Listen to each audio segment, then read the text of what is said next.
À l'occasion des 40 ans de l'Agence d'urbanisme et de développement de la région Flandre-Dunkerque, je reçois sur le plateau le directeur de l'Agure, Gérard Blanc. Bonsoir. Bonsoir. On va faire un petit peu d'historique. Pourquoi a été créée l'Agure? L'Agure a été créée, on est en 72.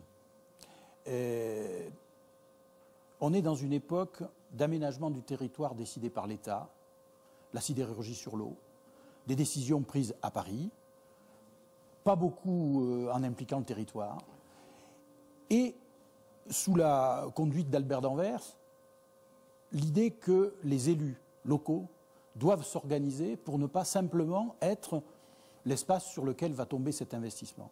Et l'agence va être créée par l'État et les collectivités locales, c'est-à-dire c'est un outil commun, qu'il est resté d'ailleurs, justement pour faire cet espace de travail partagé entre des décisions descendantes et puis un territoire qui s'organise. Certains projets du Dunkerquois ont eu comme origine d'ailleurs le travail de l'Agure. Oui. Alors il y en a aussi, comme le rappelait tout à l'heure Michel Delebarre, qui se sont jamais réalisés, et puis on ne va pas pleurer.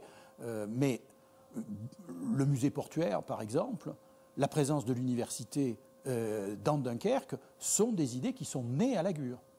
Alors cet après-midi a eu lieu, vous avez proposé un projet, la Flandre en 2040. Qu'en est-il ressorti de ce projet, de ce débat? La réflexion sur le projet de territoire, c'est une réflexion à 2 ou 3 ans.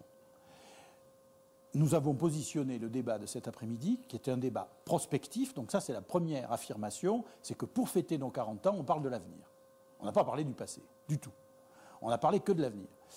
Et avec l'idée de nourrir ce projet de territoire, pour voir comment des domaines dans lesquels l'agence s'est exprimée dans le passé, comment est-ce que pour l'avenir, alors on en avait retenu 3, la prospective, économique, démographique, la question de l'éducation populaire, c'est-à-dire la pédagogie de la ville qui va aller vers le learning center de la Halle au Sucre, oui. Et puis enfin la question de dessiner l'urbanisme, donner du sens à travers le dessin d'urbanisme à toutes les échelles, aussi bien dans le quartier qu'au niveau de l'ensemble de la Flandre. Les questions d'environnement sont des questions une idée qui est apparue il y a quelques années, qui continue de prendre de plus en plus de place. L'environnement a toujours été au cœur des travaux de l'Agure. Dès le début, oui. Mais simplement, il s'exprimait de manière différente. Dans le premier schéma directeur étudié par l'Agure et voté par les élus en 74, on y disait déjà, et ça s'est fait, il faut verdir cet espace, d'une part pour se protéger de l'industrie et pour isoler les habitations de l'industrie, et puis pour offrir des compensations aux habitants.